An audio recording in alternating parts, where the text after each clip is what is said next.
Halo sahabat Sport News Indonesia, kembali di channel Sport News Indonesia. Ya, Garuda is calling. Ya, Timnas Indonesia sudah memanggil 27 pemain ya. 27 pemain untuk membela Timnas Indonesia di matchday ketiga dan matchday keempat kualifikasi Piala Dunia 2026 zona Asia saat Timnas Indonesia bertandang ke markas Bahrain pada tanggal 10 Oktober 2024 jam 23.00 waktu Indonesia Barat, dan saat Indonesia bertandang ke markas Cina pada tanggal 15 Oktober 2024 jam 19.00 waktu Indonesia Barat. Ya, kita tahu kita sudah ketambahan 2 amunisi baru, yaitu Miss Hilgers dan Eleanor Renders. Nah, dengan bertambahnya 2 amunisi baru ini, yang sudah pasti ada dua pemain yang bakal tergeser ya, yaitu Justin Hubner. Ya, Justin Hubner sendiri tidak dipanggil oleh Shin Tae-yong karena cedera ya, dan selanjutnya ada Ramadan Sananta yang juga tidak dipanggil oleh pelatih Shin Tae-yong karena kalah bersaing dengan pemain-pemain lain. Dan berikut adalah 27 pemain yang dipanggil oleh Coach Shin Tae-yong untuk membela Timnas Indonesia di bulan Oktober ini. Ya, di posisi penjaga gawang ada Martin Paes, kiper FC Dallas ya, yang mempunyai nilai pasar 26,07 miliar rupiah. Ya, nilai pasar ini tergolong besar ya untuk ukuran kiper Asia ya, dan Martin Paes masuk papan atas kiper termahal di Asia. Dan selanjutnya ada kiper Borneo FC ya, Nadeo Argawinata yang memiliki nilai pasar 5,21 miliar.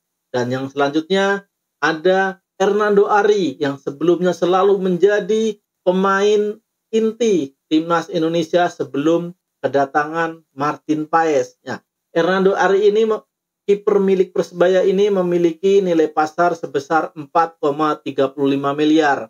Dan dari keseluruhan kiper ini, dari 3 kiper ini, kita mempunyai nilai pasar sebesar 35,63 miliar. Tentu kedalaman skuad kita di kiper juga bagus ya. Dengan nilai pasar segitu, Indonesia sebenarnya sudah masuk jajaran atas kiper-kiper terbaik di Asia. Nah, selanjutnya di area pertahanan, kita kedatangan pemain baru, pemain anyar, pemain dengan harga fantastis, pemain termahal di Asia Tenggara sekarang, yaitu Miss Hilgers. Ya, pemain FC20 ini memiliki nilai pasar sebesar 121,67 miliar dan menjadikan Miss Hilgers menjadi pemain termahal di Asia Tenggara. Bahkan harga pasaran Miss Hilgers lebih besar daripada keseluruhan skuad Malaysia atau Vietnam atau Thailand. Nilai pasar Miss Hilgers lebih besar dari ketiganya ya. Dan selanjutnya ada Jay Itzes. Ya, pemain milik klub Serie A Venesia ini memiliki nilai pasar 43,45 miliar dan menjadi kapten Timnas Indonesia, El Capitano Jay Itzes. Ya, Bang Jay Itzes ini sudah menyandang ban kapten ya pada 2 pertandingan terakhir Timnas Indonesia, dan kemungkinan nanti Jay Itzes juga akan menyandang ban kapten lagi ya untuk Timnas Indonesia, walaupun mungkin bisa diganti oleh Jordi Amat ya, karena Jordi Amat ternyata sudah masuk. Dan pemain milik JDT ini memiliki nilai pasar 13,91 miliar rupiah. Nah, walaupun baru sembuh dari cedera, Jordi Amat sudah menyatakan kesiapannya untuk membela Timnas Indonesia dan bertarung mati-matian di babak ketiga melawan Bahrain dan Cina. Selanjutnya ada Rizky Ridho. Ya, Rizky Ridho sendiri milik Persija Jakarta ya, dengan nilai pasar 7,39 miliar. Dan selanjutnya ada Wahyu Prasetyo ya, pemain milik Malut United dengan nilai pasar 3,91 miliar. Dan Muhammad Ferrari lagi-lagi milik Persija Jakarta dengan nilai pasar 3,04 miliar. Dan Selanjutnya ada Calvin Verdong, ya, pemain milik Pexwool, ya, Eredivisie dengan nilai pasar 43,45 miliar. Dan Sain Patinama, pemain Kasjupen, ya, Liga Belgia dengan nilai pasar 8,69 miliar. Selanjutnya ada Nathan Joaon, pemain Swansea City dengan nilai pasar 6,08 miliar. Dan dilanjutkan ada Pratama Arhan, pemain milik Suwon FC Liga Korea Selatan, ya, dengan nilai pasar 3,48 miliar. Dan ada lagi Sandy Walsh. Nah, Sandy Walsh ini sekarang sedang cedera, ya. Di situs Transfermarkt ada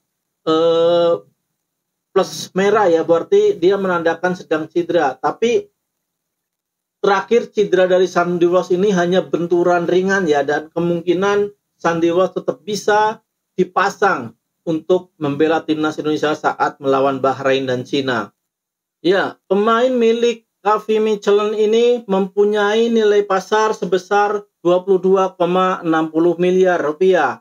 Dan ada lagi pemain baru kita, Eliano Rangers, pemain milik Pexwool, ya, Eredivisie dengan nilai pasar 11,30 miliar. Dan tidak ketinggalan ada Asnawi Mangku Alam yang bermain di Pot FC Thailand dengan nilai pasar 5,21 miliar. Nah, dari keseluruhan pemain-pemain bertahan ini, kalau dijumlahkan harga pasarannya sebesar 294,18 miliar. Tentu, ya, dengan nilai pasaran segitu, dengan nilai harga rata-rata 22,63 miliar, tentu kedalaman skuad timnas Indonesia di belakang sangat-sangat dalam.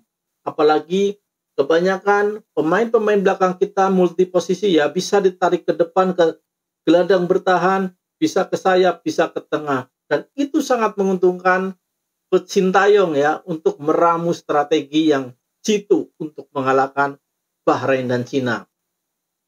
Selanjutnya, untuk pemain tengah ada Tom Haye, pemain milik Almere City yang baru bergabung dengan Almere City, ya, mempunyai nilai pasar 52,14 miliar. Ivar Jenner, Jong Utrecht dengan nilai pasar 6,08 miliar.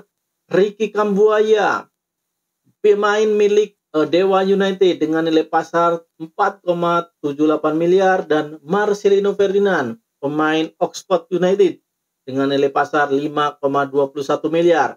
Dan total untuk pemain tengah adalah 68,22 miliar dengan harga rata-rata 17,06 miliar.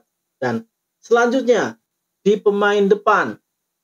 Nah, pemain depan ini ada Ragnar Uratmangun, FC Dender, Witan Sulaiman, Persija Jakarta, Egy Maulana Fikri, Dewa United, Malik Rizaldi, Persebaya Surabaya, Dimas Derajat, Persib Bandung, Hoki Caraka, PSSS Sleman, dan Rafael Struijk, Brisbane Roar. Ya, Ragnar Uratmangun sendiri memiliki nilai pasar 7,82 miliar. Sedangkan Witan Sulaiman, pemain milik Persija ini memiliki nilai pasar 4,35 miliar. Egy Maulana Fikri 4,35 miliar. Malik Rizaldi 3,91 miliar. Dimas Derajat 3,48 miliar. Hoki Caraka 3,04 miliar. Dan Rafael Struijk 1,3 miliar rupiah. Dan total harga pasaran untuk pemain depan adalah 28,25 miliar dengan rata-rata 4,04 miliar. Ya, dari kesekian banyak pemain posisi, ya, belakang, kiper, tengah, dan depan, pemain depan lah yang mempunyai nilai pasar paling kecil, yaitu 4,04 miliar rata-ratanya, ya, kalah dengan pemain tengah, pemain belakang, dan kiper. Dan ini menunjukkan kalau kualitas pemain-pemain depan kita masih kalah dengan kualitas pemain bertahan dan pemain gelandang atau bahkan kiper, ya. Jadi kelemahan kita memang ada di posisi penyerang. Tapi kita tidak perlu khawatir, ya, karena dengan kualitas yang bagus di belakang dan tengah, penyerang kita juga lama-lama akan mempunyai kualitas yang meningkat karena suplai bola ke depan akan semakin banyak dan kemungkinan untuk mencetak gol akan lebih besar. Berbeda halnya dengan bagus kualitas di depan tetapi di tengah dan belakang kurang bagus. Mereka tidak akan mendapatkan suplai suplai bola yang bagus, tidak mendapatkan suplai bola yang matang dan kesempatan untuk mencetak gol menjadi lebih berkurang. Jadi intinya lebih baik di belakang dan tengah bagus daripada belakang dan tengah jelek, depan bagus. Tapi mudah-mudahan ya timnas Indonesia nanti ke depannya akan mendapatkan striker yang haus gol, striker yang mumpuni, striker yang banyak mencetak gol. Karena lagi-lagi dalam dunia sepak bola tanpa gol nggak ada kemenangan. Dan satu-satunya kemenangan adalah dengan cara mencetak gol. Dan itu harus bisa dilakukan oleh timnas Indonesia. Jadi nilai total skuad timnas Indonesia sebesar 426,28 miliar ya. Dengan ranking FIFA 129 dan nilai pasar 426,28 miliar, tentu ini adalah nilai pasar yang sangat besar dan tidak sesuai dengan peringkat Indonesia saat ini. Harusnya Indonesia ada di peringkat 50-70-an dunia dengan nilai pasar segini ya. Dan kita bandingkan dengan Bahrain. Bahrain memiliki nilai pasar 158,17 miliar. Tidak ada separuhnya dari timnas Indonesia, tetapi Bahrain memiliki peringkat 76 dunia. Sedangkan Cina kita lihat, Cina memiliki nilai pasar 173,82 miliar dan ada di posisi 91 dunia. Dan ini menunjukkan kalau kualitas timnas Indonesia ada di atas Bahrain dan ada di atas Cina. Kalau untuk urusan ranking FIFA itu adalah hasil-hasil pertandingan timnas Indonesia sebelumnya. Jauh sebelum timnas Indonesia diperkuat oleh Jay Eases, apalagi Mitchell sekarang ya. Jadi timnas Indonesia ini dari waktu ke waktu ada peningkatan yang sangat pesat. Ada perbaikan, ada peningkatan kualitas, dan tentu saja prestasi lama-kelamaan akan kita raih karena kita sudah mendapatkan banyak pemain berkualitas. Dan tentu ini prestasi tinggal menunggu waktu buat timnas Indonesia. Dan prestasi terdekat kita adalah mengalahkan Bahrain dan Cina. Dan saya yakin Indonesia bisa.